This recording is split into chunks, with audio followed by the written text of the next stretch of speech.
የሚያስፈልገውን መሰረት ጥለን ቴክኖሎጂውን ዘርግተን ማምረት ጀምረናል።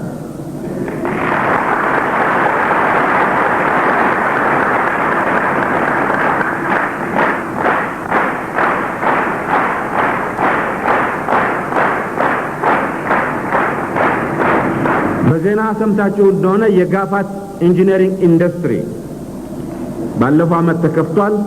በቅርብ ጊዜ ውስጥ ደግሞ የታጠቅ ኢንጂነሪንግ ኢንዱስትሪ በቅርብ ጊዜ ውስጥ ይከፈታል።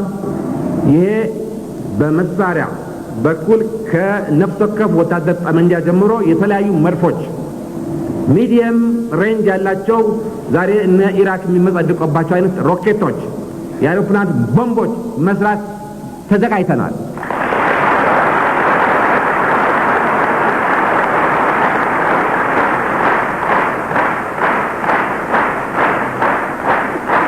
የለመንን ገንዘብም ቴክኖሎጂም ሰው እዚያ አድርሰን አሁን ቴክኖሎጂው ከተዘረጋ ነገሩ ከተወጠነ በኋላ በገንዘብ እጦት መቀጠል ተሳነን። 2014 ጥይት እንገዛ ነበር። 2015 ነው ፋብሪካውን መትከል የጀመርነው። አሁን ዛሬ እንዳያችሁት ዛሬ ኢትዮጵያ ክላሽ፣ ብሬን፣ ስናይፐር፣ ዲሽቃ፣ ታንክ ሁሉም አይነት መድፎች ለራሷ ሳይሆን ለገበያ በቂ የሆነ የማምረቻ አቅም በጣም ዘመናዊ ሮቦቲክስ የትራዲሽናሉ ሳይሆን በሰዓት በጣም ከፍተኛ የማምረት አቅም ያለው ፋብሪካ ገንብታለች።